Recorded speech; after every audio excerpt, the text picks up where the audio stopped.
तो KGMU का आप लोगों का जो पेपर होने वाला है 14 नवंबर को, तो उसके लिए कुछ क्वेश्चंस देखिए। What is the treatment given to a child suffering from HIV infection, है ना। तो क्या ट्रीटमेंट देंगे, तो ऑप्शन जो है बी हो जाएगा ART, anti retroviral therapy. Okay, next है the amount of energy released by oxidation in the body, तो इसे क्या कहेंगे, तो इसे कहेंगे option C physiological fuel value कहा जाएगा। Next reason for reduce immunity after HIV infection, HIV infection के बाद जो इम्यूनिटी रिड्यूस हो जाती है, तो उसका क्या रीज़न होता है, इसके पीछे रीज़न होता है बच्चों decrease in the number of CD4 lymphocytes जो होती है, CD4 लिम्फोसाइट्स का नंबर कम हो जाने की वजह से इम्यूनिटी रिड्यूस हो जाती है HIV इन्फेक्शन के बाद। ओके, कह रहे when a drug is introduced in the bone marrow, bone marrow में ड्रग को इंट्रोड्यूस करेंगे, दिस रूट इज कॉल्ड, इस रूट को क्या कहा जाएगा, तो इस रूट को हम कहेंगे क्या बच्चों, इंट्रामेडुलरी रूट कहा जाता है। ऑप्शन जो है सी हो जाएगा, when a drug is introduced in the bone marrow, bone marrow में जो ड्रग को इंट्रोड्यूस कर रहे हैं तो इस रूट को हम इंट्रामेडुलरी रूट कहेंगे। Next, streptomycin should not be given hourly,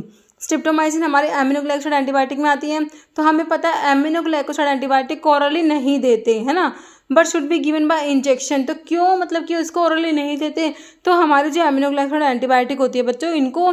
orally देते हो तो ये आयोनाइज हो जाती है, और आयोनाइज फॉर्म हमें पता है एब्जॉर्ब नहीं हो सकती, है ना, तो it is not absorbed when given orally, orally देते तो एब्जॉर्ब नहीं हो पाती, इसलिए इसको ओरली ना देके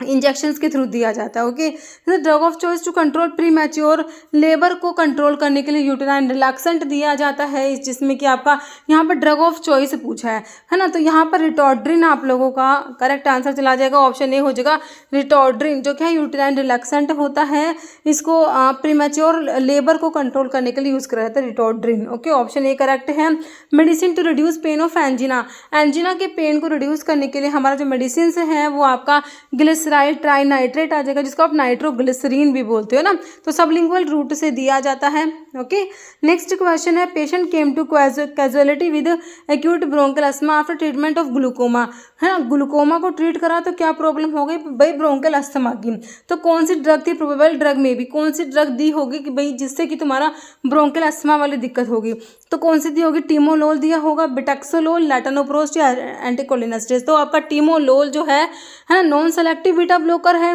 ना, तो ऑप्शन आपका ए बिटैक्सोलोल तो सेलेक्टिव बीटा 1 ब्लॉकर में आता है बच्चों, तो यहाँ पर तुम्हारा टीमोलोल हो जाएगा ऑप्शन ए। कह रहे following drug is selective estrogen receptor modulator SCRM use for treatment of osteoporosis, के लिए SCRM जो है बच्चों उसमें आपका रिलॉक्सिफिन आता है, ऑप्शन ए बिल्कुल करेक्ट है। रिलॉक्सिफिन किस में आता है बच्चों,